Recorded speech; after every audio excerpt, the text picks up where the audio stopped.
Hey, good evening, everyone.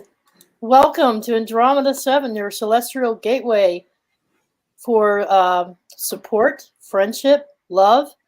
And we're very happy to have some wonderful guests here with us tonight for part 4 of Esoteric Egypt. And as you all know, we have Scotty Roberts from the Intrepid Radio program. Hey, Scotty, welcome. Hey, How you doing? Welcome. Good to see you. Very good. We're hoping that Scotty can hang in there with us, folks. He's still having his ups and downs with his new internet. So he's fading in and out once in a while, but we'll try to give him as much time to answer questions and pitch in whenever he can. And we have David Knoll. Welcome back, David Knoll, our shaman in training. He's here. He'd be here to help us with the spiritual side of the American Indian view on things as well tonight. And then we have Robert, our host from Milky Way Soul Tribe. Oh, yeah, happy to be here, Robert. And then, of course, we're waiting on Dalibor, who is supposed to be calling in from Germany, Scotty. So Dalibor has been to Egypt as well, and he has a story not unlike your own. It's very similar experience. So it'll be an opportunity for you guys to exchange stories. Then we have our bus driver and our co-host Lori here tonight. Good to be with you, folks. More than just a bus driver, that's for sure. Sometimes it feels like I'm just a bus driver. No. All the graphics here, helping with the graphics and the music in beautiful Egyptian music that we added in. So thank you very much for that. That was fun.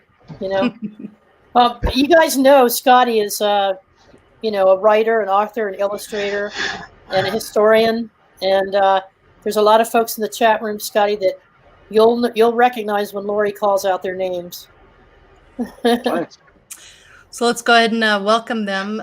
We've got Niall Parkinson. Good to have you with us. Lucky Stone, Barry Chad, good old Doug Stack. You never miss a show, do you, Doug? Barry Chad. Let's see. We've got Crystal, Olive Hill Soapry. Hi, Crystal. Welcome, sister. Sweet Audrey, so good to have you with us. We got Brenda, Milky Way's mom. Good to have you with us. We also have Row 93R, R4881T. Good to have you with us. And that looks like I've got pretty much everybody. Doug? Andreas, yes, I mentioned Doug. Michelle Cannon Free. Okay. Yeah. Trina's in the house too. Is she? Oh, there's Trina. There's Trina. Hi, Trina. Good to have you there. Yeah. And David Castle. Always a pleasure to have David Castle. Say hi to Rufus, David. David Castle. Give him a big squeeze for me. All right. Well, Dalibor, I'm talking to him now. Okay. He got the times confused. Yeah, it's like what, 3 o'clock in the morning for him. So. Oh my gosh, yeah. Kudos for him getting up and being up and being in Germany. He's at least 6 hours ahead. Yeah. Well, we can get it started, and he can jump in when he can. I think he's even more than that because England's 6 hours ahead. So that would be that'd be another hour or something, wouldn't it? It's 7. Yeah, pretty much. Very early. So let me flip over to my notes here. You got it. All righty. So we wanted to do a couple things here this evening. Y'all are aware of all the multiple gods and goddesses and that the Egyptians celebrated over, what was it, Scotty? Like over 200, I heard 250,000 deities. I guess if you count them all, if you start going down the subheads and sub-gods and lesser gods and so on, you. And they also had the chimeras or the shadow beings and mystical beings as well that they didn't necessarily venerate like they did the others. But animal worship, I guess it's called Zulatry. It's all these rituals involving animals, and they glorify animal deities, and they do animal sacrifices. And when gods are respected or worshipped by means of representations of animals, they were very into that. So the Egyptian pantheon was especially fond of zoomorphism, Hi, Dalibor. Welcome. We're glad you made Hi, it. Dalibor. Hi, how you doing? Good. There must be some kind of a time shift or something. Uh-oh, there goes the speaker. We lost your sound. Scotty's not the only one having sound problems. There you go. There we go. Yeah. You're muted. You're muted on... Here it is. Usually I'm the one having problems with technical difficulties. Check your mute button on the StreamYard box, Dalibor. On the actual StreamYard screen, there's a mute button there. You might have that one turned on. It says your mic isn't connected. No mic connected. Uh-oh. There we go. So anyway, can you hear me now? There you go. Okay. We can hear you now. Yeah. Okay. So anyway, I was just starting to tell him, Dalibor, you meet Scotty. Scotty, meet Dalibor. You've both been to Egypt. Both of you are similar in your backgrounds in terms of being into the history of the ancients and like that. So I hear an echo. Does everybody have a headset on? And their second device turned off? Okay, so anyway, the Egyptian pantheon was fond of zoomorphism, we were just saying, with many animals sacred, like Bastet and Ibises for cats, and I think the baboons to represent Thoth, crocodiles, Sobek and Ra, fish for Set, mongoose for, and the shrew and other birds for Horus, and so forth. So they had their gods, and they had different animals representing their gods, but they also had the animal spirits, if you will, and associated them to a lot of their mystical underworld type characters. So I thought we would start out tonight, and Dalibor and I have been talking about this, trying to figure out where they actually worshiping what a lot of people have interpreted, Scotty, to be physical interactions with otherworldly beings, or were they just simply like the American Indians, and David Null could speak to that, honoring the spirit of the nature animals, because they learned lessons from them, and it taught them things that they wanted to teach, just like we had the Christian scripture trying to teach people. They're using nature and observing the behavior and characteristics of animals to help teach people about themselves. That's why we have the animal medicine cards when we do the tarot card readings, that connection with nature. So were the Egyptians, early Egyptians, just reflecting that in their art as well, that they had this connection with the animal world and the animal kingdom? And at what point did they start believing and creating and equating the godlike energies that they felt from the astro, because, you know, they were very into the cosmos, very into the astrological. And when did they start applying animals and using them to represent their gods and goddesses? Is where was what I'm confused with, because I don't have the background in Egyptology. But I do know that there's theories, modern day theories, about the ancient alien aspect, and also our prehistory that many of us seem to remember, that I don't yet, which is that we came from star seeds and from other entities, and there might actually have been animal-like beings out there. So I thought we would take a look at a couple of them. And Dalibor thought, you know, we were talking about it, and we've picked a couple to show you all as an example. And if anybody on the panel knows anything about any of these, speak up. And then if you have your own thoughts on what you think might be a theory of what they were doing here, because it looked to me more like what the American Indians have been doing all along, at first anyway. And then some of them got deitized and served. So you want to bring up the slide for me, and we'll just I could do that. Segue into it. You betcha. Here we go. All right. So okay. So this first one is one of their well-known, and I was surprised by this, Scotty, when you were talking about it. We're still getting an echo from somebody. It is Dalibor. Okay, yeah. I'm gonna try to connect my. Okay. Okay. Thank you, Dalibor. This thing. Okay, is it okay now? Test. Seems to be better. Yeah. Okay. All right. A little bit better. Scotty, this is what you deal with StreamYard. Okay, so all right. All right, so this first one is actually one that Scotty will jump into a little later. Now, Scotty, do you have your own show tonight? I do. I actually am going to have to take off about 5 minutes of the hour.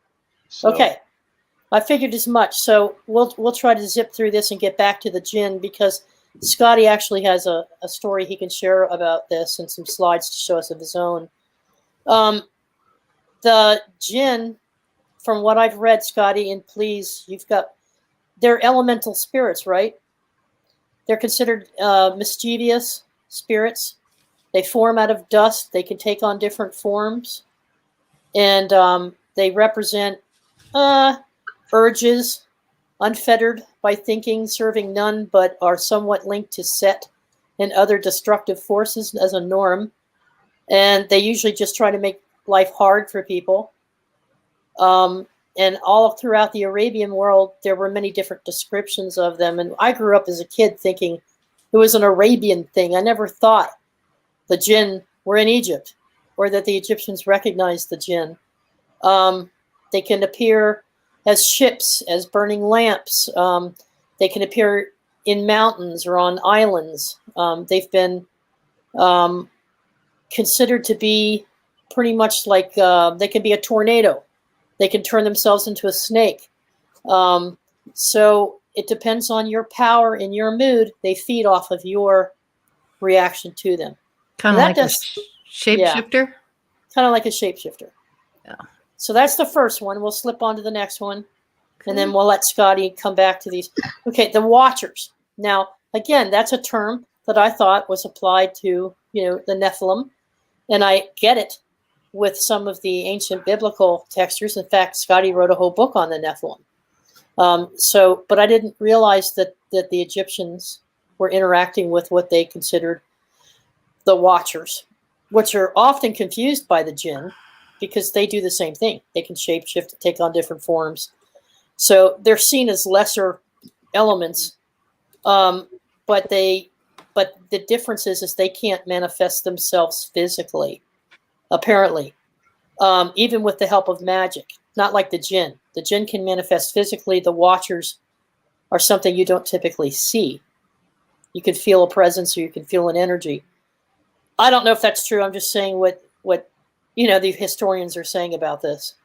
Then you have the next one, which is the Apep, enemy of light.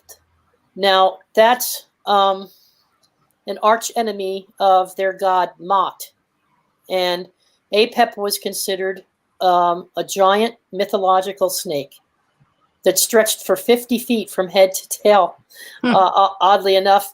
And so we have fossil evidence now that there are some real-life snakes like that, elusively named Tita Noba of South America, and that they grow to be these gigantic sizes just like this.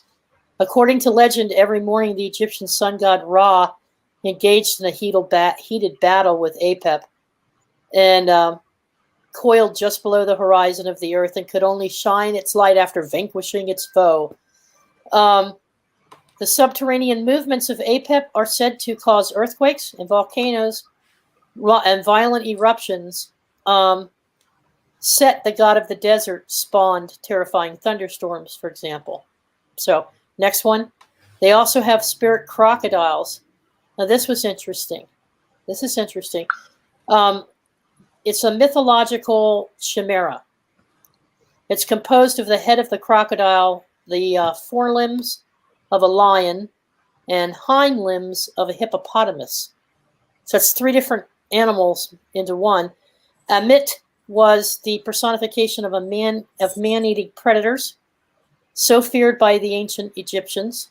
According to their legend, after a person died, the Egyptian god Anubis weighted the deceased's heart on a scale against a single feather from Mot, the goddess of truth. If the heart was found wanting, it would be devoured by Amit. and the individual soul would be cast for eternity into fiery limbo.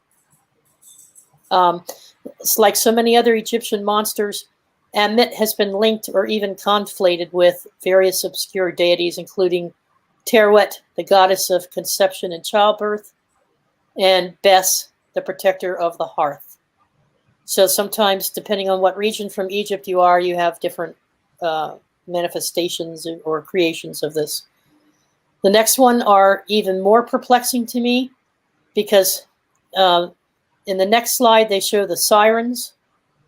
Now they're really relatively recent in the Egyptian history. They only go back about 5,000 years compared to the others, but they're a bit of a cross between the Little Mermaid and the siren of Greek mythology. What was that girl from the Ring movies, El Nada?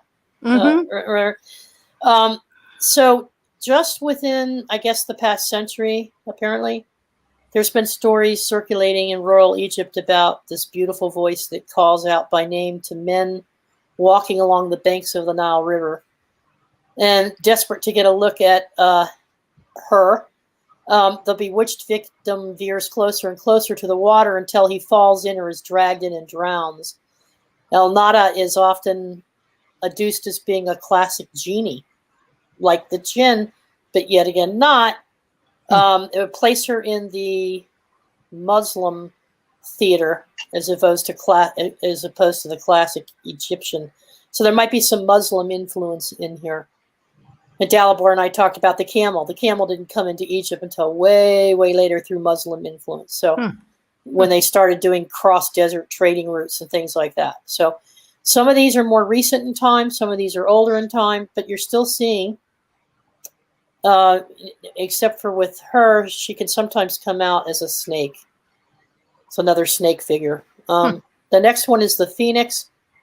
Bennu. Bennu is the bird of fire. Looks like a pelican, sort of, or stork or some kind.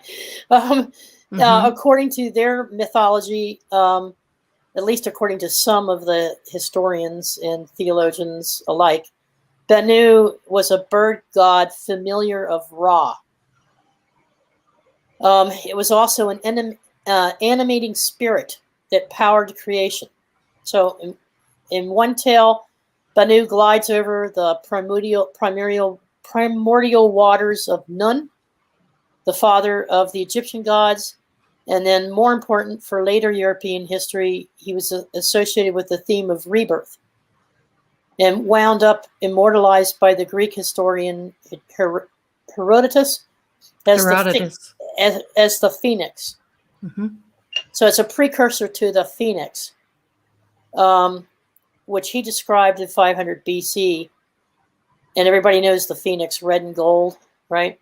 Later, the details about the mythical phoenix, such as its periodic destruction by fire, were added even later in time. But there's some speculation that even the word phoenix is a distant corruption of Bennu. So this is a precursor to the phoenix and has sort of the same type of dying and rebirth. The next one is called the griffin, the beast of war. I've given you two different pictures here of the griffin.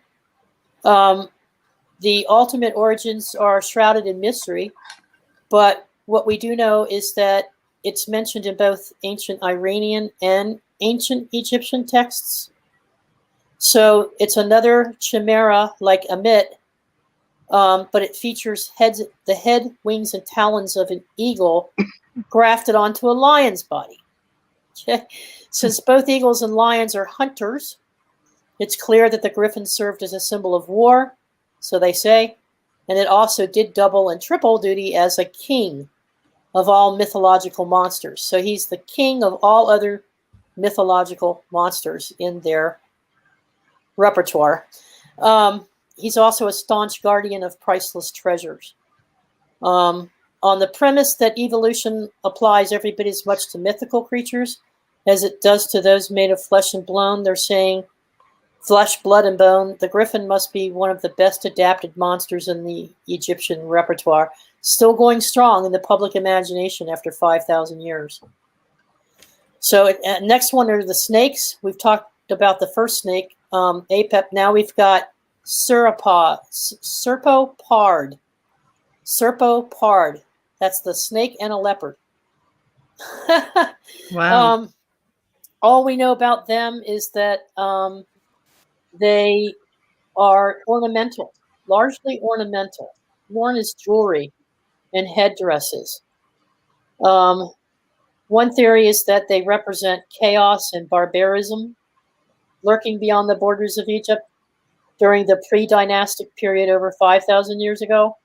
But since they also feature in Mesopotamian artwork from the same time span, it pairs with their necks were entwined with these adornments, and they may also have served as symbols of vitality and masculinity, because you'll see them. See how the one on the far left has the heads and necks entwined? Mm-hmm. For them, that was a symbol of vitality and masculinity. We're almost done. The next one is Uraeus. This is another snake, only this is called the Cobra of the Gods. Was quite royal, and was a symbol of kingship, or of the pharaohs, actually. You can't, now, there's another demon snake, the Apep, and these two get confused sometimes by people as to what the meanings are. Uraeus is a rearing cobra. It rears up like it's going to strike. And it's not real long. It's not 20 feet long or, as the other one. So it's not quite a monster. It goes all the way back to Egypt's prehistory.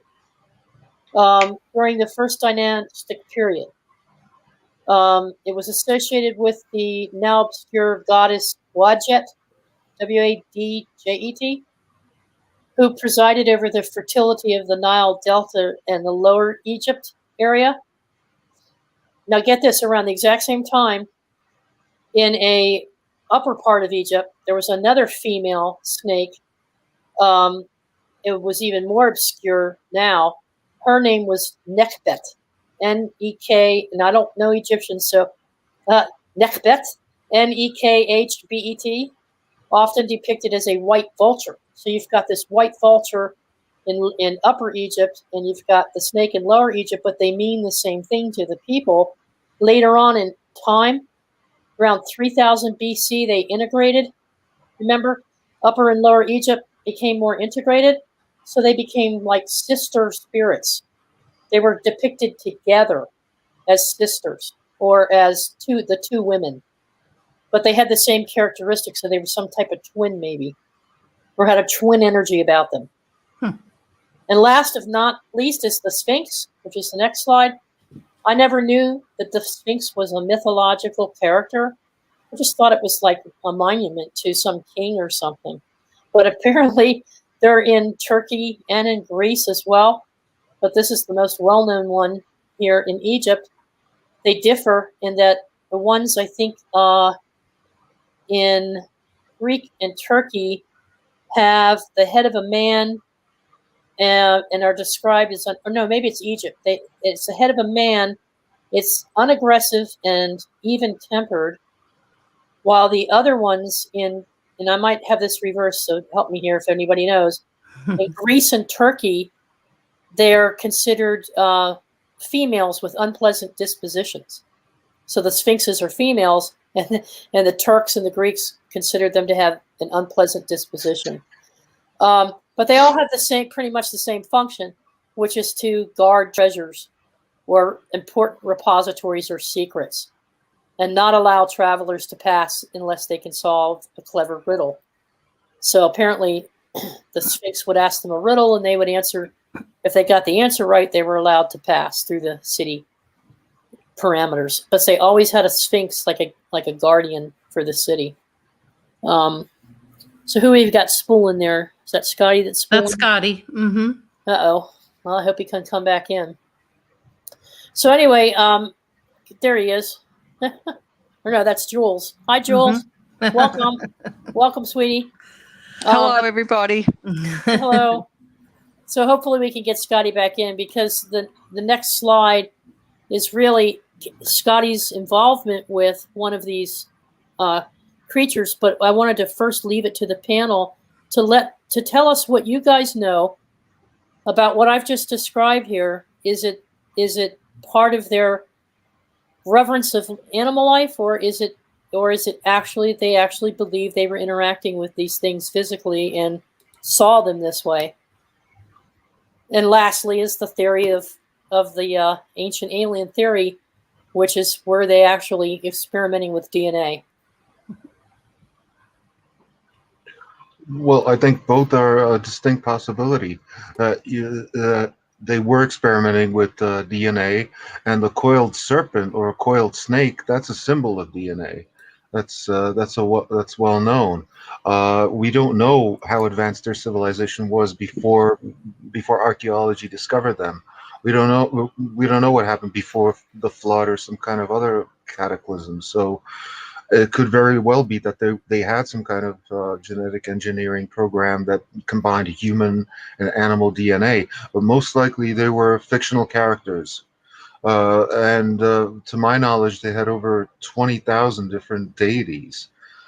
So if you were to take all our civilization today and added up all the fictional characters that are common to our literature and folklore and stuff like that, you'd probably get about 20,000 different fictional characters as well, except that we don't usually use animal symbolism that much because we're a technological civilization and we don't use nature or refer to it as much, because back then, after all, they had more time, more interaction with nature, stuff like that. So most likely there were fictional characters and or something like superheroes, because when you think about it, Batman, that's a combination of bat plus man. Spider-Man, Spider-Man is a combination of spider plus man. So yeah, that does have a correspondence in modern culture. What do you think, Scotty? You've been there how many times now? 3 times to Egypt? 4 or 5 times. Wow. And I get the privilege of spending a lot of time there when I go. And as you know, my good friend John Ward, Maria Nilsson, they have the archaeological site of Gebel El Silsila, which is down about 100 miles south of Luxor on the Nile, down in the Komombo region. And so they've got the quarry that's dynastic period and beyond. Mm-hmm. And so I've spent a lot of time just walking around that 20-mile square site and seeing things, as well as other travels around there. So I'm not sure where you left off, because my internet is phasing in and out tonight. Well, we left off at the Sphinx. one of the handicaps of not having my own internet here.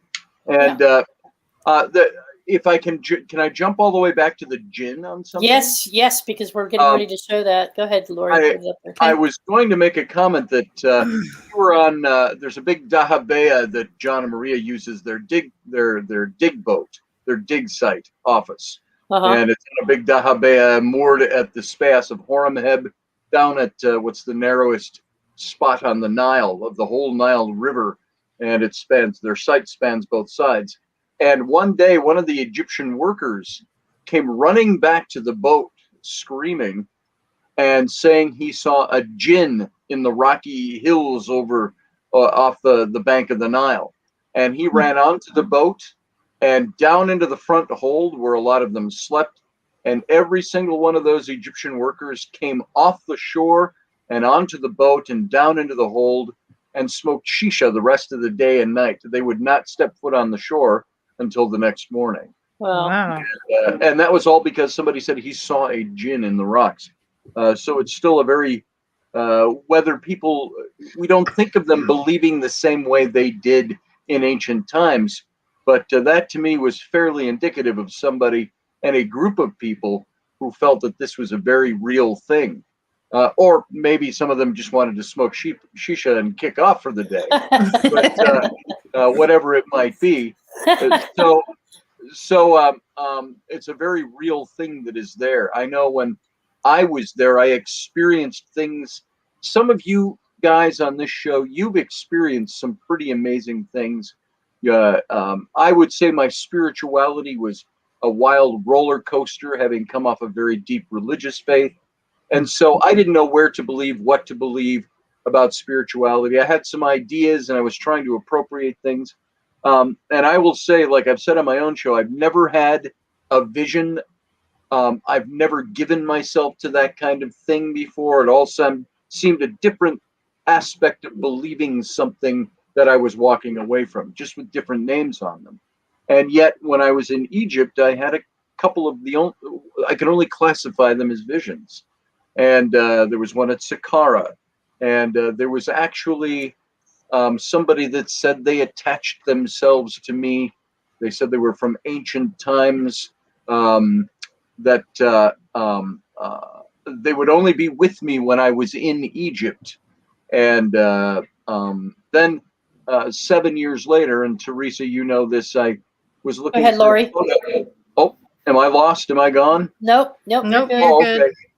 There you go, Scotty. Oh, there you go. That's it right there. Now, if you take a look at that image, I don't know if you have the blown up version of that, but if you look at that image right there, this is where I was sitting in the Sebhed court, in the base of the step pyramid is just off the left of the picture here. So that's where this is. And it was way at the back. You see a long horizontal stone back there. And I was sitting on a rock in front of that, having a cigarette and just the daylight, as you can see. And I had a vision there. And it was 7 years later, after I had taken these pictures, that if you look way over to the left here, you'll see some stacked stone wall in the foreground. And you almost cannot not see it in this photo until you blow it up. But there is an image of an individual emerging. Now, I had caught that picture. Then I took this picture moments later, not for any other reason than just taking pictures of the site. There was nobody there. And we were there alone. And the image I saw of the figure, I didn't see for 7 years later, just until last year. And Teresa, if you have one more of those slides, there you go.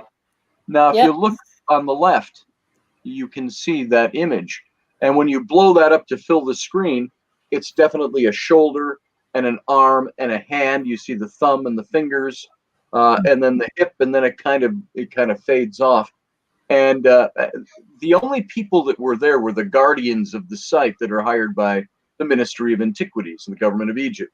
And they all wear the long galabeas. They're either blue or tan or gray, sometimes black, with the big loose cuffed sleeves. This was definitely a figure that was either bare-chested, bare-shouldered. If you have the one more image, do you happen to have, there it is. So there you see it up close. And now, my first inclination when I saw this picture was to think, oh my God, that looks an awful lot like a lot of the Bigfoot type of pictures you see. You only get partial images and something's hidden off screen. And that was my gut reaction was, and again, not given to being too fanciful about things. I looked at that and I said, that is something that was not there, but was there. This is what manifested to me. And it's interesting, as I found that photo, I blew it up and I saw this just last year for the first time in 7 years after looking at these pictures. And I thought, why was there a 7-year lapse that I didn't see anything in this image? Not that it wasn't there before, I just didn't notice it. And at the same time, I had a good friend of mine, Teresa, you know her, maybe some of you do, Sarah Soderlin. Yep, Sarah. Who's a psychic medium. Yep. And she called me on the phone and she said, what are you dabbling with? And I said, what are you talking about? And she said, you're invoking something. And I said, I'm not invoking anybody. And she said, yes, you are. It's something Egyptian, something. And this was as I was looking at these pictures. And so it's very interesting to me. A lot of this stuff, when you talk about the animal gods and all the gods that the Egyptians had, all the appropriation that they did, that was just a picture I made to kind of show where I was standing when I took this image. I think that it's kind of probably not much different than we experience today, that somebody has that vision, somebody has that experience, somebody sees something, somebody passes that information on. And it might not have happened any different than we experience it now. It could just be that the people who were able to promulgate or proliferate that vision they had were able to start building or had some power in some position of authority where they could build that aspect of who those gods were. And the public, the people started to appropriate that as well. Well, Scotty, didn't before you saw this, didn't you actually have a vision? I did. Of something going on, and then and then this appeared? Well, as I was sitting on that stone, and of course you saw in the bigger picture, the broader image, that there's all kinds of ruins there. They're all lined up. It's kind of like an outdoor museum of the ruins there. And there you can see it. And these cove-topped temples that you see on the left in this image were used to run all along both sides. And you see the ruins one way in the background, and then this open court was in the middle.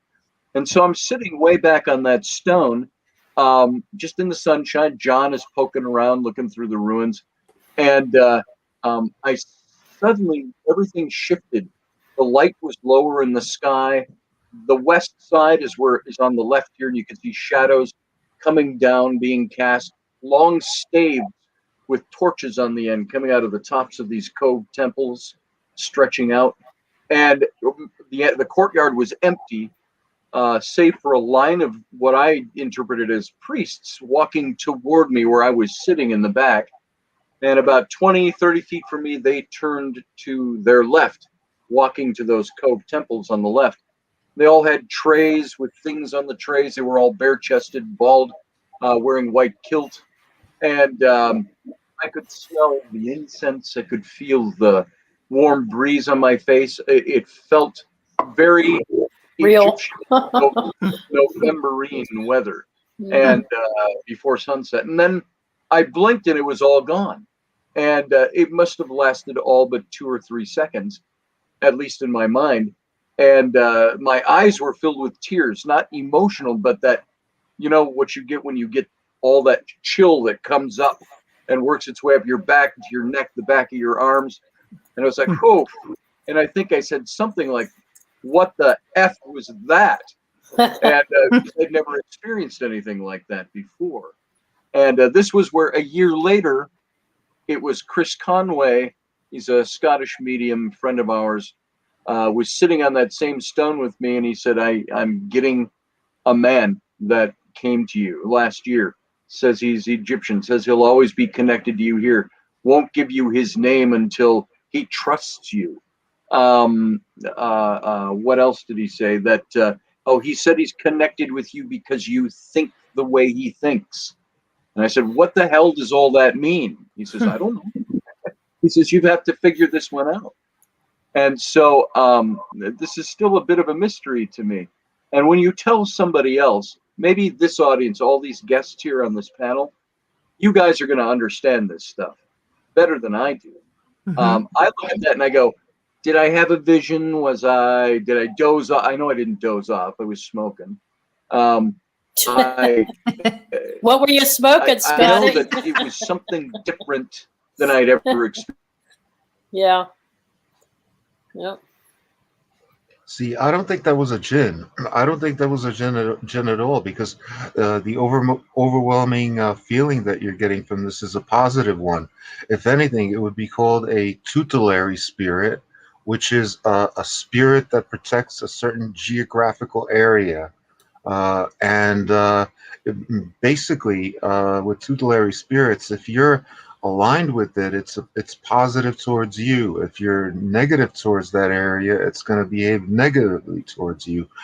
I had a very similar experience without any photographic evidence, of course, in the Czech Republic. Last year, I went to look at a house there just beyond the border, and I did some intense research by going there at night, at 11 o'clock at night. And I stopped my car and I went to the bathroom in the woods and I shut the car off. I don't know why. And as I was standing there all alone in complete darkness, I could just feel the old Slavic gods. and I mentally connected with them, and I said, wow, I still believe in you. I'm still one of the few that actually believe in you guys. And a voice in my head almost said, we know. And I felt like almost a mantle or a cloak being placed over my back. And later on, I figured out when Scotty Roberts was relating this, because I had the same like tingling feeling on the backs of my arms and my back, that this was probably like a Slavic tutelary spirit called Leshy, Leshy, and he generally protects the forests. He's generally depicted as like an older man with a very long beard, naked, and he's kind of like the Baba Yaga, where it's like a forest spirit that behaves positively towards good people and negatively towards bad people. And you could say that I had an overall really positive feeling about that experience. all right. Hang on, David Knoll was putting his hand up to ask you something. Take yourself off of mute, David. There you go. He's got it. I was just going to say, I'm the naked man in the woods. I see. But I've had similar instances, but here in America at different hotspots. And I had communication with an entity, all I can say, in Ohio, where there are petroglyphs. And I was there taking pictures of the petroglyphs so I could study them when I got home. But while I was there, I'd never had this before, at least I hadn't thought so. The spirit started talking to me and said, hey, listen, I'm this, being, and I'm from another place, and we just wanted to get in touch with you. And they gave me the settings for my camera, and I turned around and he said, we've all agreed you can take our pictures. And I took picture after picture of the whole area swarmed with these blue crystal type orbs. There wasn't a green one or a red one or a brown one or an orange one, but they were different opacity of this sapphire blue. They were beautiful. So, but I've also had negative energies try to, I guess, hook a ride. It would be a good way to put it. Mm-hmm. During my initiation ceremonies, there were entities that were like, and my mentor, the shaman that was with me, medicine man, he'd been trained for many, many, many years. And he was like, they are the spirits that shall not be named. And I said, well, what are they like? And he goes, we don't talk about them. And I go, well, then how do you know what they are? And he said, oh, you'll know. And he said, I have the feeling that because of the ceremony that I was doing, which was bringing light to the property and trying to heal things and stuff, that this entity was like, oh, no, you ain't, Yeah. And it was one of the scariest nights of my life, I want to tell you. And not being on drugs or anything. I'm talking about just, being in a ceremony for prayer. Welcome back, Scotty. But thanks. I went to my phone. So go ahead, David. Other people have been down in the woods after that incident and said there was some kind of entity that wanted to hitch a ride with me. And I told them they had to stay in the woods. So I'm not the only one that has felt these entities. In my own backyard, we feel that there's a portal going somewhere, but that's another story for another day. But to the point, I agree with y'all. I want to, since I'm yapping here, I want to put this little 10 cents in about the pictographs and, this and that. There's evidence that some of those pictures that they're saying this is what they are, may not really be that. And we have to take a grain of salt in that there was some, in one of the tombs years ago, they were talking about the artisans that did the paintings, that sometimes they would just paint something because they really liked it, or they would they did little doodles in corners and things. And I went to see Ramses II in Jacksonville years. They brought it over to the United States and got a chance to see some of these pieces up close. Now, I've not been to Egypt, but I've studied it all my life. And so I got a chance to see these things up close, and I was like, man, these guys were really good. And the ibis and the falcons or the hawks that were in those pictures that you showed, Teresa, could it be that there weren't necessarily, and I'm not saying they thought of things the same way native peoples do or did, but could it just be that this was this person's favorite bird? He liked the ibis, or could it also be that he had the strength of the lion, so they put his face on a lion's body? You know, was that an artist's depiction of a god or some other thing, quote, that they worship? Or was it something like the crocodile? If I've been down in the swamps and come across an alligator, and not near as big as, I've been in the Hillsborough River where they got, 15, 20 footers. You don't want to tick them off, okay? So you have respect for these critters. They're ancient critters, even back then. And so could it be that it was the power and the might of both the cobra, who can get up to 20 feet long, by the way, and the alligator or the crocodile? So I just want to throw that in there that, they had such respect for the power of these animals. But I also want to say that some of them folks way back when were creating chimeras, or chimeras, as Teresa says. The chimeras were a blending of different animals to try to attain, much like a super soldier is today. Look at the X-Men and that kind of thing. So anyway, that's my 10 cents, and I just wanted to put that out there before I forgot. I kind of right there with you, David. That's what I was saying to Dalibor a couple of days ago. It's like, you look at these totems I have behind me, and the Egyptians had the same. They had totems as well. It wasn't just the hieroglyphs showing one or two animals. They would do these same type of totems. So I'm thinking they attributed spirits. Human DNA shows unmistakable signs of genetic engineering. And no other animal DNA shows those same evident signs of manipulation. It's also proven by the fact that only humans are prone to about 3,000 different genetic diseases, whereas animals are usually only prone to one or two. That means that whoever was doing the genetic engineering was probably not that good at it, and it was probably done on an almost trial and error basis. Let's see what happens when we mix, a lion and a human or something like that. Actually, Jules has an interesting concept there too, but we have to watch this because it's 9:51 and Scotty has to do his show. So I wanted to give him an opportunity to weigh in one more time. And Robert, I know you probably have something to add as well. But I just wanted to thank you, David, because that is a connection I was making with. Could it just be that they simply revered these spirits the same way we do here? Go ahead, Scotty. Did you have anything you wanted to add to your story? Because you got cut off. Sure.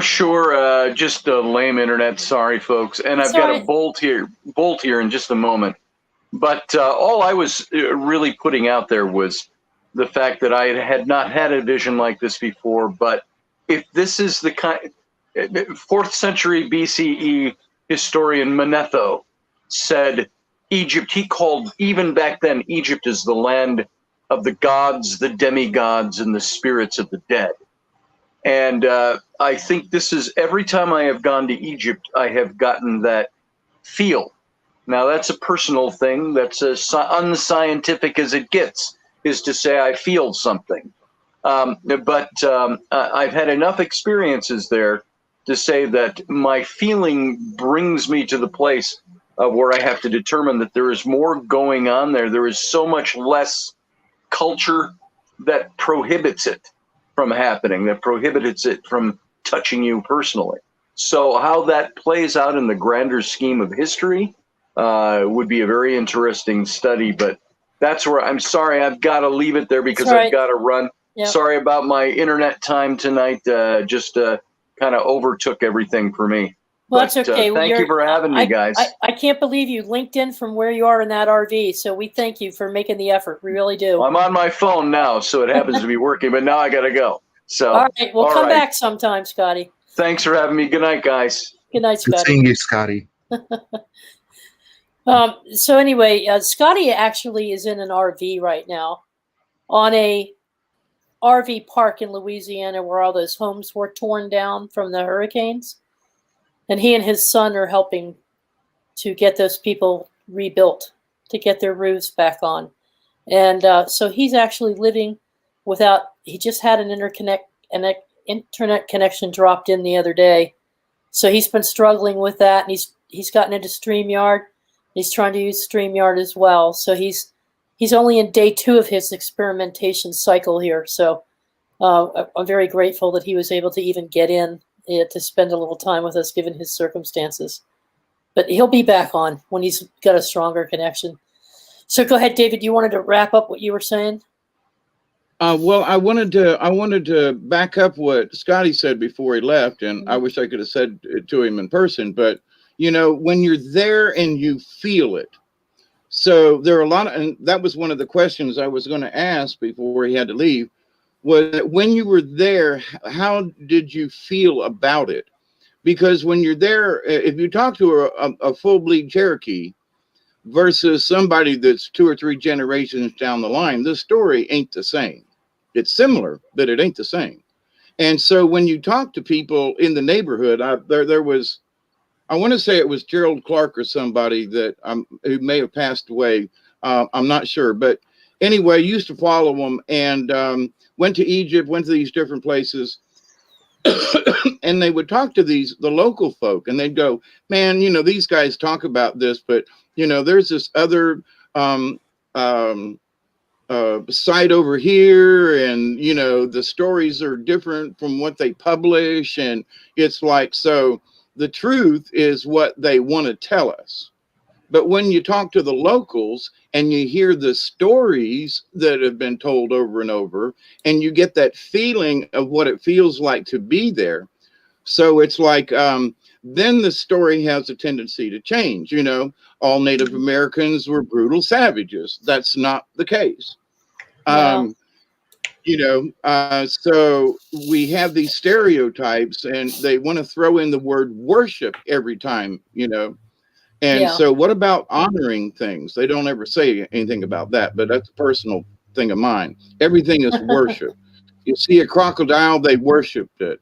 That, you know, I'm just saying, I think that the folks who are writing what the story is from their interpretation are using words like worship when that could be the case. I'm not just saying it isn't, but we also have to take that point of view of maybe the word worship really isn't the right word there. Right, right. Jules, did you want to add anything at this point? No, I'm just listening. Okay, because I know you and I had a discussion about. Well, I just want to share. I'll share it at the end. Okay, sounds good. Because I've got a poem too anything? Okay, Oh, okay, Jules. We'll get you at the end. I'd love to hear what Robert has to say. Yeah. Oh yeah, my head's been a spinning. I got a lot to say. I think because Egypt is located in that certain, you know, spot. You know, we don't have to go into that, but it's where its location is, and because of the pyramids there drawing power, and we do know that they do, you know, have some sort of power coming off them or frequency or something like that. With that said, I think that's what allows, because we know that the world is made up of frequency and energy, and entities of any sort are going to be drawn near or close or gravitate towards places of that kind of stature that have that energy and power. Either they feed off it, or they can, you know, become physical there, not maybe physical, but have a presence that you can actually witness. And when your mind becomes because we all have our own frequency, and when your frequency gets in tuned with your, because your brain goes between beta and alpha kind of thing, when it gets into that right spot, that allows you for that brief second, like turning a thing on a radio, when you're turning that dial, you hear all that click, click, click, crackle, crackle, and then there's a station, and then boom, it's gone. And as fast as you've heard that station, it disappears. And those visions or the voices, when you turn into that frequency, that's when you can see and hear that stuff, but only in that moment. If you could learn how to focus, and Lori, you know how to do that. Mm-hmm. When it's like saying, I know what it sounds like when I hear it. And once you learn that, you're training. It's like riding a bicycle. Mm-hmm. It's like a muscle. You practice that. Exactly. Once you, I recognize it. You recognize, and I know when it's not right too. Yes, exactly, exactly. And so then you can turn to that. And on with the animals and stuff. I just wanted to mention on that. You got all these creatures and stuff. Most of them, I imagine, were based on some sort of thing that these people had seen or witnessed at some point in time, or were very similar. Because David could probably tell you, those people back in the day, they almost didn't even have a word for lying. They pretty much told you what they seen. They didn't, they may have, and as the years go by, it got exaggerated. But then again, if you think about all the animals that we have now, there's 10 times that amount of animals that have went extinct, and 10 times more than that they haven't even found fossils of. So who are we to say that those animals or creatures or something like that didn't kind of exist, and there just wasn't many of them? You know what I'm saying? Not saying that there was dog-headed creatures. Yeah, that's a very good point. We also have to take into consideration the really out of left field possibility that, let's say, they were exposed to somebody who had traveled through time, and who traveled back through time into Egypt from like our civilization, and let's say that this person showed them something like our cartoons, like Scrooge McDuck. How would the ancient Egyptians have depicted Scrooge McDuck? They would have depicted him as a man with a duck's head, right? Or Mickey Mouse. Mickey Mouse. Sure. Yeah. Wouldn't that be a trip? Ears. Yeah. Oh yeah. Well, can you go back to that one picture with the dinosaur-looking thing? They were the twisted heads, a leopard deal. It was the snake. Yeah. Can you go back to that picture? Give me just a second here that is a back up, really amazing picture there. I was taking notes here. So. Yeah, right here. There you go. Okay. Yes. Yeah. Now that one with the twisted heads like that, right? Mm-hmm. Okay, that one looks more very old, not a picture thing. But that one there, does that not look like DNA? A dinosaur of some sort. It's got the long tail, the long head, the right type of body, as that creature Momo Minbi that lives in Africa. They talk about all the time, or a plesiosaur. The thing on the right, that's what I was thinking. Plesiosaur, and on the left, you clearly see the intertwined heads, and that looks like DNA. Yes. Now, and exactly. Well, and even so, if creatures acted like, or what.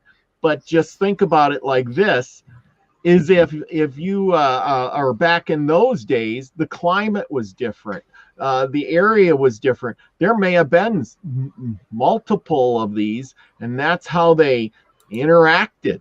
I mean, just like, and of course they either killed off or died off or something like that, and we have no clue now what that was, because they're gone.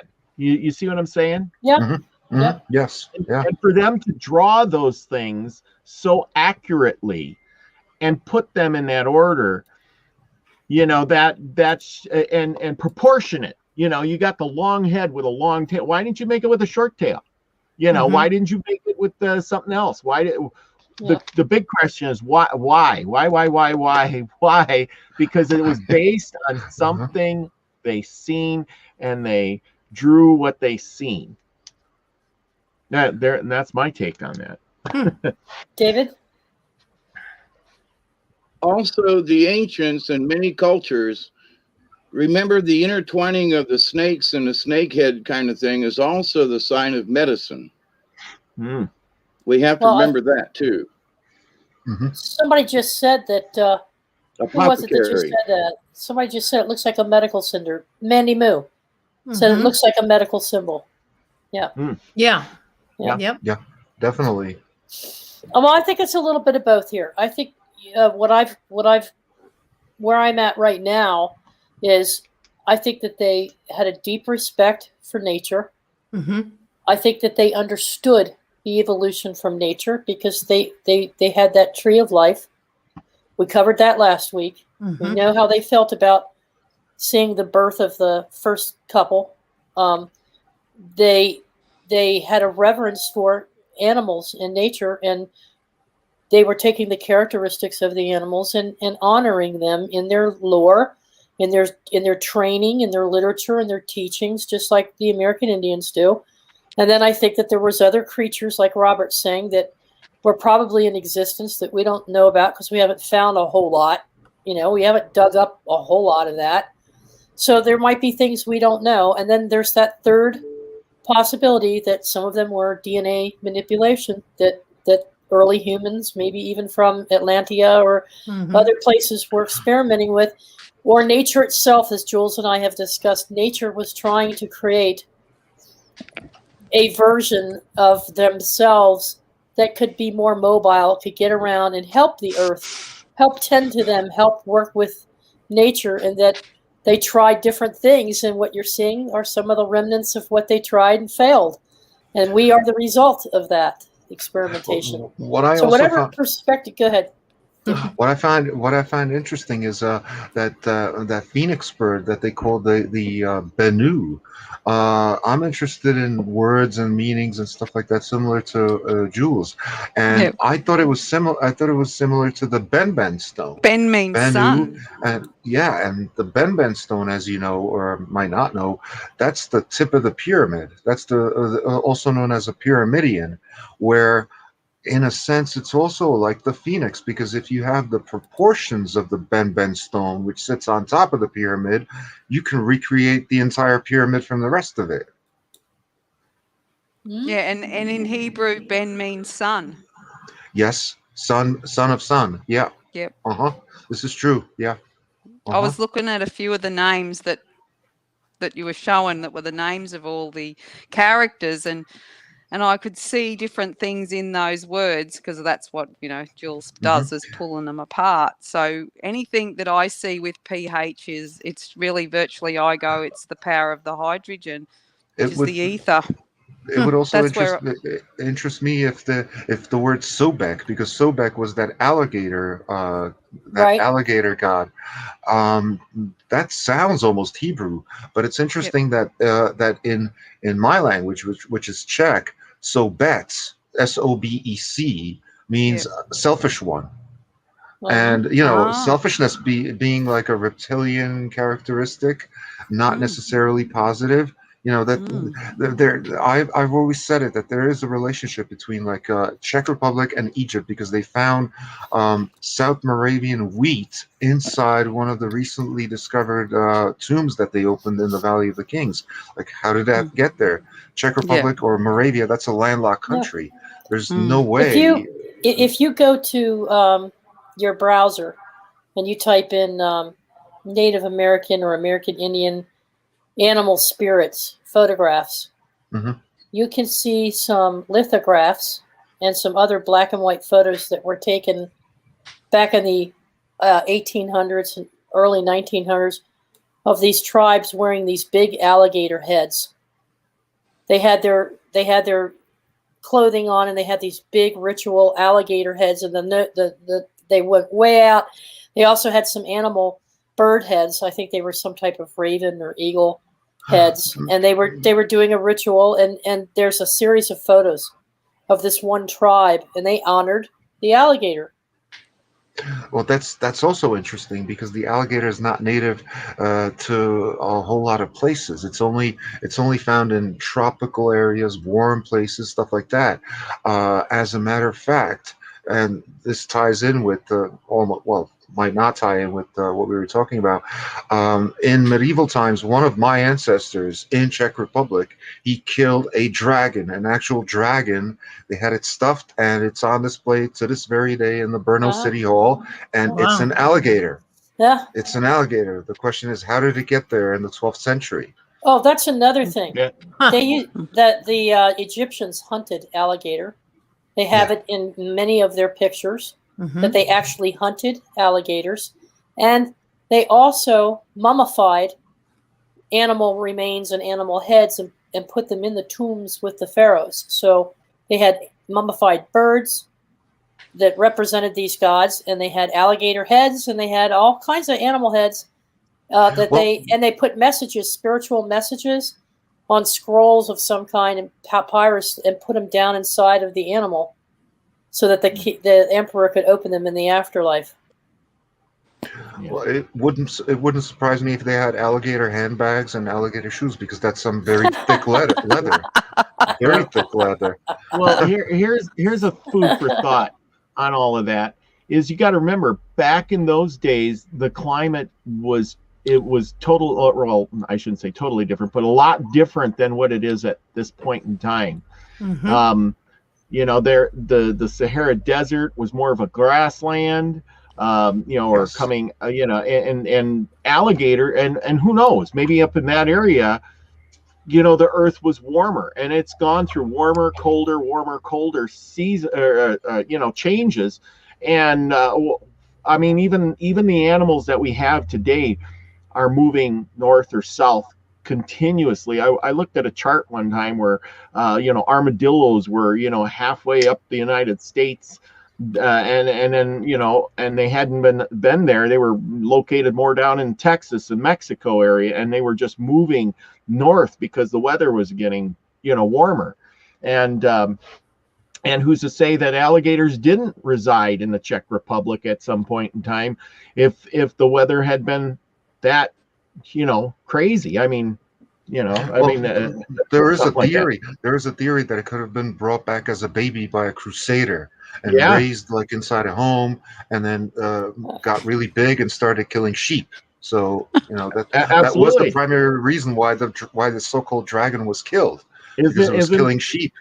Isn't that the same thing as alligators in the sewers in New York? Yes, it is. Yeah. Yeah. There you go. As somebody who lived in New York, or turtles in the sewer. Exactly. I wish Scotty had still been here, because I really wanted to ask him. We've both been doing paranormal investigating for a huge chunk of our lives, and I have encountered shadow people in my investigations. I've even seen one climb up the wall and over my head and over the door frame and down the other side. And I've seen them from a distance do exactly what this figure was doing with Scotty, but only that was in broad daylight. Usually I'm in a dark space when I'm doing this kind of work. So I kind of wonder if the shadow people that we see today aren't the same as the jinn, because now the jinn are supposed to give you that feeling of, not very pleasant feeling. When I've seen shadow people, I don't get a foreboding or scary feeling. I get more of a feeling that they're in some kind of other dimension looking through and just as curious about me as I am about them. When they start crawling up the wall and the ceiling, though, that gets a little creepy. But it doesn't mean, that they're going to attack me or anything. It's creepy. But so sometimes I do get a creepy, which is more of the mischievous side of the jinn. So if anybody here had any paranormal experience, well, David just said he's interacted with some entities. I've had other spirits I've interacted with on these investigations. I've taken a picture of an orb and I posted it to my Minds page. I don't have it with me available right now, but it's strange because I took it at exactly midnight on New Year's Eve of 2019, and I was kind of in a neutral state of mind. I wasn't feeling anything particular. But when you blow that up, and I sent it to Brian Lunsford and my father, who's a professional photographer, you can distinctly see the face of a hooded man.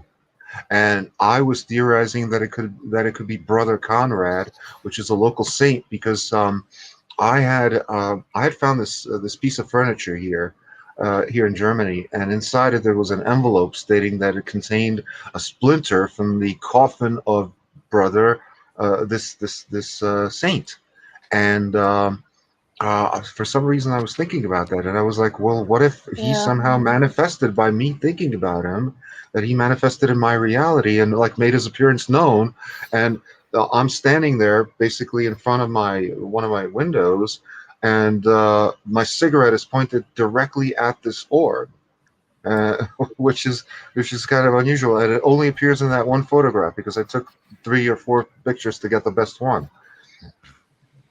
Yeah. So, yeah. Yeah. Now I've only seen 2 spirit animals, and one was a cat, and the other was something that I would have to say was a very large dog of some kind. You could barely make it out, but they come in the form of shadow first, and then they try to manifest, and then they take on the form. Now I've always said, well, maybe that's the subconscious mind of the observer. Or that there is an entity, and it says to you, you would feel more comfortable seeing a cat, wouldn't you? You would feel more comfortable seeing a puppy, wouldn't you? I'll make myself a puppy to make you feel better. That could be something that's very valid that's going on there. So it could be a combination of our perception of how it tries to communicate with our subconscious or our memories, and that it is trying to communicate, because I do get some telepathic exchange. I do get small phrases or sentences or ideas about things, but not the same way as I do when I'm in communion with my higher self. So my other guides, but that has been something I have encountered. So how do we know that that they, like you said, there was a lot of energy in that location, and it was pulling in that energy, and they were more in tune. Early folks may have been more in tune than us. We've lost that ability over time. Yes, Jules. Are you saying yes? Yeah, no, well, I want to say something now. Okay. So, talking about however you connect, and because I always talk about nature, how I get my messages, and I did write it in one of the message boxes yesterday, because on Tuesday I was at Zumba, and a friend, I'd given out dragon fruit. Well, there's dragon and fruit, but anyway, I'd given some away, and she'd lent them, gave them to her son, and he lives behind me, and she said, "Oh, this is from a neighbour of yours." He said, "What, the White Witch, right?" And I have never met this guy. I have no idea how he would get that. And then I thought, his neighbour was putting up a fence beside the creek, and I'd driven through the creek going, don't put the fence up because it's going to flood again. And so I would have told him, don't put the fence up because the creek told me it was going to flood again. So, I mean, that's crazy, having the creek telling you it's going to flood, isn't it? Yeah. But see, I didn't hear any voice. The creek did. It's just that energy at the time I got It was the your message. knowing.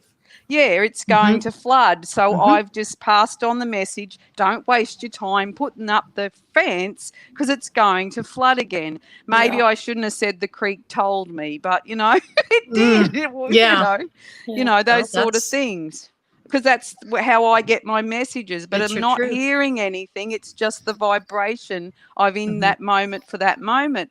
And it goes back even many years ago when I was reading a book, and I was at the chapter that was about to talk about Jacob's ladder, but I hadn't got to that piece yet. And I'm driving home from one of the very first places I felt energy come through my feet, and it was a biodynamic dairy. And I'm driving home, and I saw a ladder in the sky, and I went back to look at it. Of course, it was gone. And I come home, and then I'm reading about Jacob's ladder, which is, of course, your DNA, So there's many, many aspects, and I've got something to show people. this here, see that? Can you see that? Yeah. Okay. Okay. Right. Now up the top, I called it Zai when I drew it. Now that was through a meditation. It was a guided meditation. There was a whole heap of women, and we were guided to either draw the chin, draw the nose, draw the ears. So this is the one I drew, and I called him Zai, Z-Y. Now I'm thinking, you know, what is that? What's that creature kind of thing? And he called itself Zai. So what I'm getting now is my whatever at the time drew like an alien figure, probably, because what if it was trying to tell me it was enzymes in Zai me, right? And Zai is the beginning from the other end, ZYXWVUTSRQPOMNLKJHGFEDCBA. But what Zyme, the ZYME, means to leaven. It's to activate, it's to level, it's to rise. And that's really the story about Zai, is about enlivening that's what enzymes you. do. Yeah. That's right. That's what, and and it's like inside of me is this Zai, right? But it's not, it is not the fact that this is, I believe in aliens as such, or extraterrestrials, because even though I drew on that, but the message was for me to go into my dictionary and to look up words that started with Z, and then notice that it's actually talking about what's inside of me, right? In Zai is me, right? And so that's what yeast and fermenting and all of that that's going on inside of us right now is, it's rising. It's leavening the dough, and it's the breed. An enzyme is also a catalyst. Wow. Every enzyme is a catalyst. Yes. I can't remember which one of you had your hands up first, if it was David or Robert. Was it David? It was David. You wanted to add something to that, David? Yeah, several things actually, but to the Robert point, too. about the creek speaking to you. What I've learned through all of my years in meditations and being in the woods and so forth, that time I was down on the Ochlockonee on the Georgia-Florida line, like 4 o'clock in the morning in my kayak, right? These beings started making these little twirlies in the fog, and led me 2.5 miles back upstream to my truck. And I never ran into anything, and I should have. But so these are elementals who live in particular areas. They protect the creeks. They, are the creek. They speak for the creek or the trees, or depending on where you are. And there are times when I'm like, have been somewhere and I know there ain't nobody around, but something will say, hey, look over here. And there'll be, I don't know, a pile of flowers or something, So the elementals, if you listen to nature, they don't just follow you. Maybe some of them do follow you around, but on my place, I know that there are certain areas where it seems like there's a certain feeling to the place itself.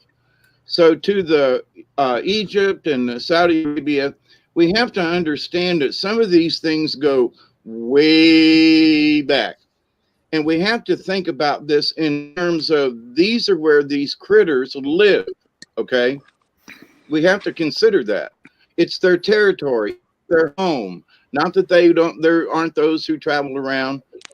And I believe that the jinn exist, but we have to understand that man keeps throwing in his own point of view as to what they are. Yeah. So we should listen to some of the old stories and say, let's not put a label on it. Another twist on what the legends are. Because through all the native cultures all over the planet, there are so many similarities. I know, by the way, it's the Nile crocodile, not anyway. But to the point, though, Seminoles did alligator dances, down in Florida, and some tribes in Louisiana. Not so much down here in South Georgia. But in ancient times, they used turtle shells for rattles and things. So did people worship the turtle? In a way, they honored the turtle, but they didn't worship the turtle. They didn't worship. So in all of these things, people nowadays try to put our cultural tag on that just wasn't the case by those people who lived there and did that. I agree. Also, that picture you drew there is also, I've seen many masks carved out of wood by many different tribes, some of them up in the Northwest United States. And I had a very good friend of mine who was a legend for the Tlingit tribe. He had masks that were carved over 150 years ago and different things. And when I looked at the mask and held them, people say, oh, that. No, they didn't. It was the person with the mask on. They would do the snake dance in honor of the snake. They would not, because they were worshiping anything. The different birds, whether it be turtle, whether it be the lion or a panther or whatever, or an alligator. So having been to many powwows and involved with them, there is none of this hijinks that I say white people try to put on it. It's about honoring the entity and the energy and the essence of the critter, and in honoring the creator and any particular god, So, but anyway, I just wanted to kind of throw that in there. But the picture that you drew is sort of alien-like, but I've seen masks in Native American stuff, and I think also down in South America, where they have carved masks like that. Now, who were the deities? Were they a deity, or were they people that they met? There's a lot of, we have to throw in the alien deal, because human DNA is the only one that's had their DNA spliced. Every other critter on this planet is like their DNA, but human beings are the ones that have a splice in their DNA. That is not a natural occurrence, okay? We just have to consider that. And that the Chimera were probably experiments much like the island of Dr. Moreau, okay? In that people, I say us, there were entities who were trying to improve human beings. When you look at a fetus as it's developing, it looks like a tadpole, okay? We have a tail. So, but then we grow out of that and we become human beings. So to say that we don't have some kind of something going on, we have to look at the evidence that's been here all along and say, listen, we must consider this, and not some of these stories that a bunch of people sit around, well, they worship the alligator and blah, blah, blah, blah, blah. Okay, calm down. Okay, good night, Brenda. Yeah, well, like, for example, in our culture, we don't necessarily worship any animal, but we make, like, for example, the main source of meat for modern culture would be the cow. Well, I don't see any of us worshiping cows. However, the Greek word for cow would be Taurus, or Tor. And the word restaurant has the word "or" in it, T-A-U-R, and res in Latin means thing of. So restaurant literally means the thing of the bull. Thing of the bull, yeah. As in a story, it's full of bull. Yes, a story. Yes, that too. Yeah. They do worship the cow in India, though. They do, yeah. That's right. I forgot about that. Yeah, they do. I was thinking Western culture. Yeah. I've got. How much time have we got? Because I got a poem for you. Well, it's 10:27, and I wanted to let Robert have the floor in case he had anything he wanted to add. He's been sitting over there listening in a bit. Just checking in with you, Robert. Oh, I'm still here. I'm gathering up information. So anyway, nobody said too much about the Sphinx. Now, if you look at the Sphinx, it almost looks like a griffin. Yes, it does. You had that picture of the griffin. And you said the Sphinx is the teller of riddles. Well, the Sphinx, we know that they carved a different head on the Sphinx. it's just not proportionate, and it'd be stupid to just put a face of a man on there at some point in time. But it's a teller of riddles, and then it's a beguarded. I wrote down notes. I was taking notes. Good. And I'm putting garter of treasure. Yep. Well, of course, it's sitting by the pyramids and all of that stuff. But I'm sure you've all heard that there's a locked box or something important under one of the Sphinx's feet or something like that. It's a chamber, yes. A chamber. Even And Edgar Casey spoke about that as well, that the secrets are in a compartment below the paws. And he talked a lot about that, and it's in his books as well. Exactly. It's been discovered. What better and what better thing to put on top of that to guard it would be the griffin, right? And which, if you look at some of those griffin pictures he had, if you replace the Sphinx's face with the head of one of those creatures, it would possibly make a lot more sense, and then they would be guarding the treasure. And like you said, and then eventually and everybody, Casey especially, it said stuff on them things. But the Sphinx is also known to be a trickster, and it's interesting that in my language, if you say to sphinx something, it literally means to falsify something. Oh, absolutely. And hasn't the Sphinx been tricking a lot of people for years and years and years? It's doing its job. Yeah. Yeah. Definitely. That's why it speaks in riddles. It doesn't speak in flat out truth. You have to solve the riddle. Yeah. Well, and the Sphinx is supposed to be older than the pyramids. Absolutely. It's definitely older because I've been there. I've been to the Sphinx. I've been inside the pyramid, and like I said on a previous show, especially that enclosure around the Sphinx, that has the classical elements of megalithic architecture. It's got the marshmallow stones all over the place. And on top of those marshmallow stones, you have dynastic Egypt stones, which are like rectangular, carved with symbols and stuff like that. So it's definitely ancient. This is the second time, Steve. Hi, slightly slanted sleuth. Steve, our brother, has said a couple times now that the Sphinx represents the light in man. And he said something about Horus. It faces the horizon where heaven and earth meet. So that's something I didn't know about the Sphinx, that it was considered the light in man. There you go. Part of the riddle. The lion. Yeah. The lion. Even though Horus is, in Egyptology, Horus is like the son of Isis and Osiris. Where Osiris was in that pantheon, Osiris was like the main god, and Isis was like the female counterpart, and Horus was like the son. So Horus would, in our culture, would be like the Jesus, where you have the not the Trinity, but Jesus, Mary, and Joseph. Yep. Wow, these themes, they're so redundant across all. The three.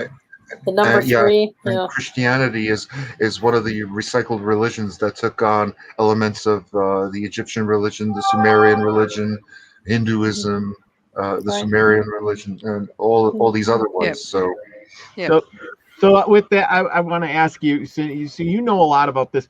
Do you think all that Egyptian stuff was based off a much earlier, culture? And that was just a recycle of all of that too? I think so, yeah. Because just like the Sumerians popped out of nowhere, something like 3000 BC, so too did the Egyptians, like 3600 BC. Except that we know, based on like archaeological evidence, that writing dates back to at least 10,000 years ago from Linear A and Linear B and Ogham or Ogham. So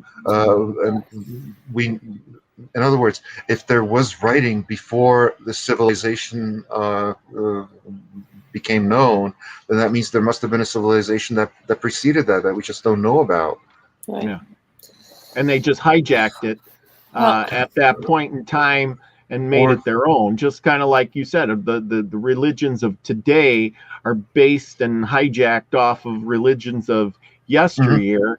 And Yeah. those religions were based off of something even, before that. Even before that, it's just like our number system. Like Always we have regurgitating knowledge. 0, 1, 1, 2, 3, 4, 5, 6, 7, 8, 9, where we call those Arabic numerals, but they're not Arabic. Only the 1 and the 9 are exactly the same in Arabic.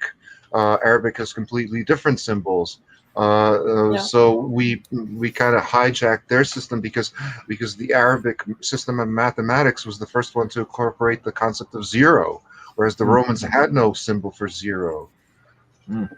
Right. Yeah. Absolutely. Well, Jules, you had a it's 1:30 at 10:33 Consequently- Eastern. Yes. Yep.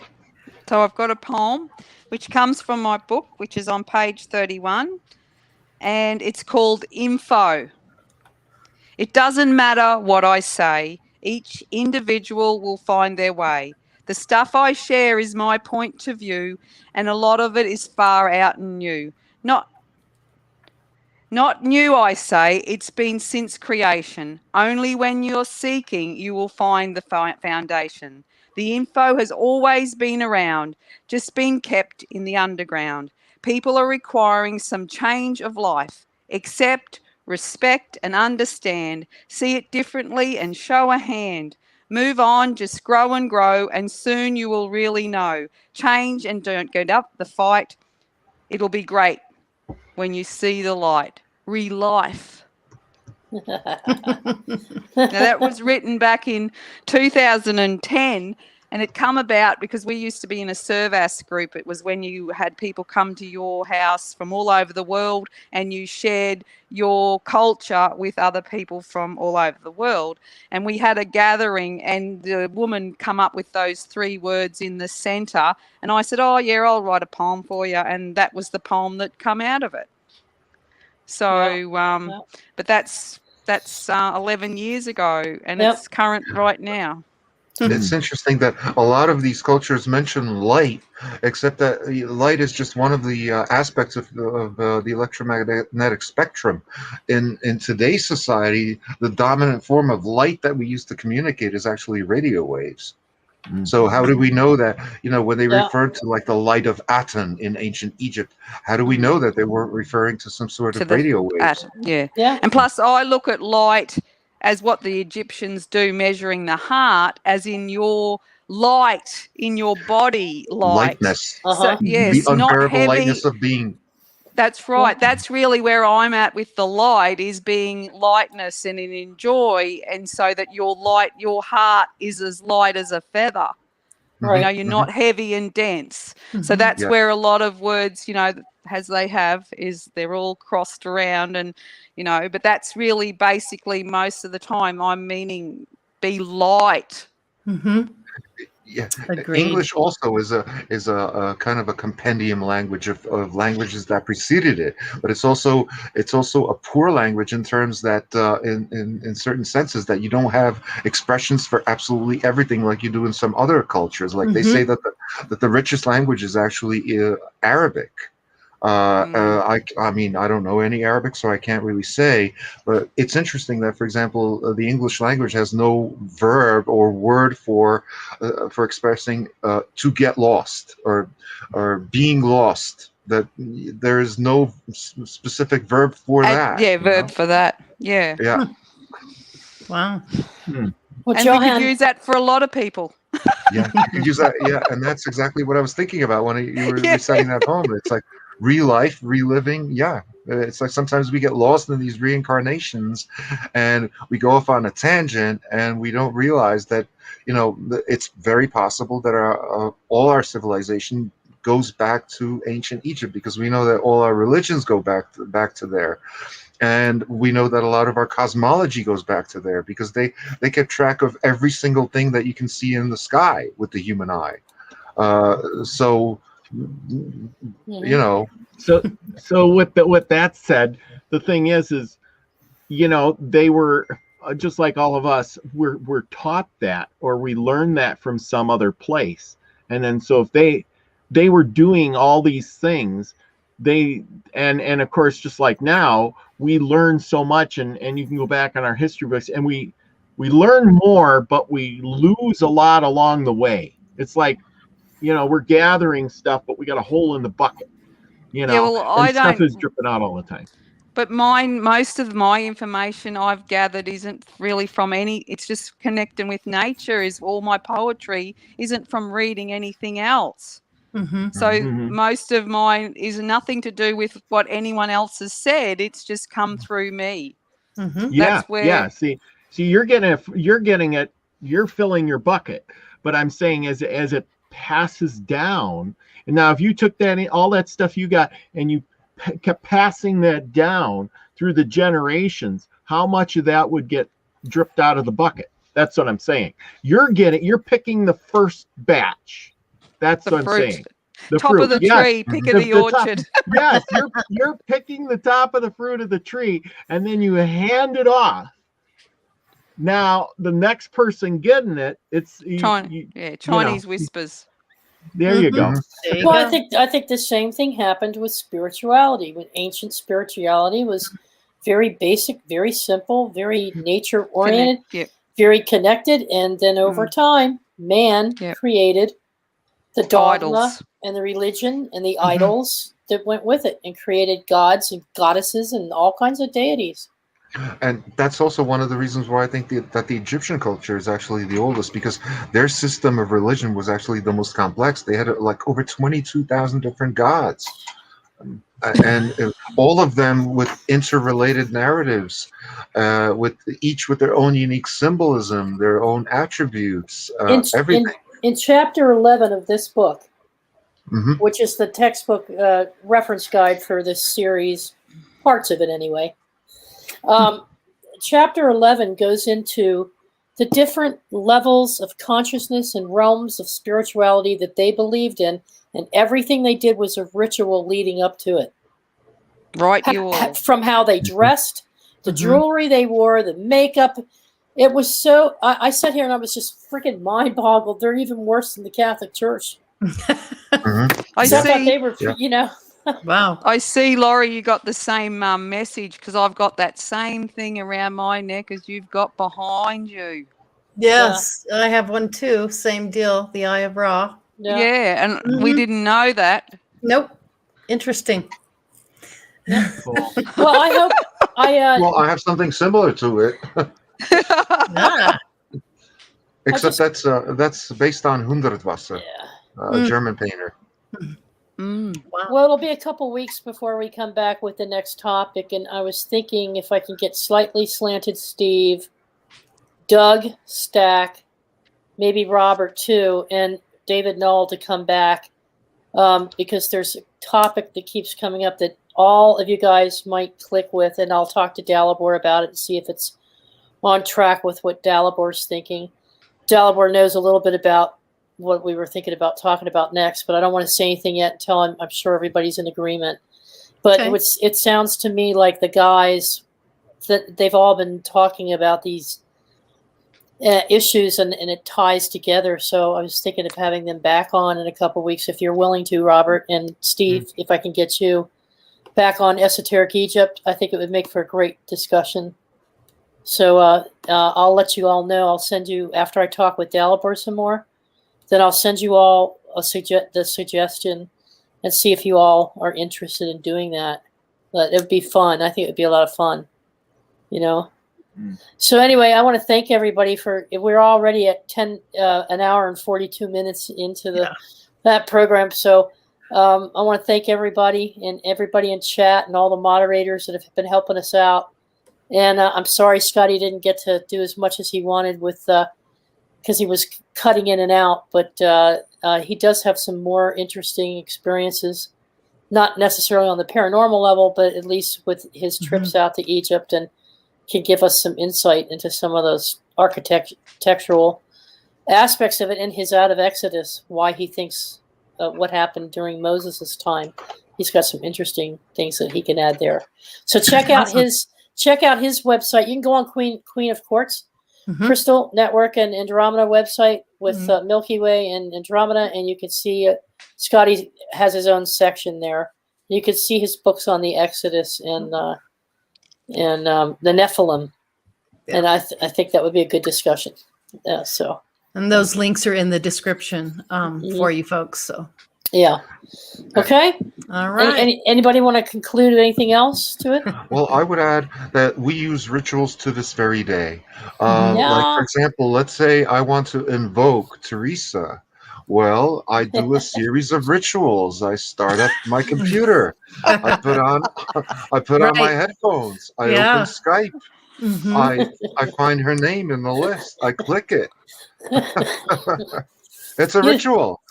Yeah, I do one of a morning. And if you do it the wrong way, you'll either connect with somebody else. Like you see, you invoked me, and Robert left after I did that. Yeah. He just skipped out. I scared Robert away. Oh, that's too funny. You're right. You're absolutely right, Dalibor. And I think that it'd be an interesting topic. I really do. So, David, did you have anything you wanted to add? And if not, would you take us out? And then, please. I would like to do both. Okay. As studying Egyptian and all that back when I was a kid and for many years, and I'm getting to be an old timer. But in listening to the reincarnation story that is sort of in the Western, in Europe and over there, Native American peoples and the folks that I've met from South America and from Chile and different places, not a bunch, but these folks sort of represented, they were, went to powwows and things, and some of these people were, a chief or something, anyway, medicine man. Mm-hmm. So, but they all seem to understand from birth almost that the great grandfathers came from the stars, from Sirius and from other places. They just know this. And the spiritualism is their life because they don't consider gathering lots of things. They lived in teepees and huts for thousands of years and hunted bows and arrows because they didn't see the necessity for anything else.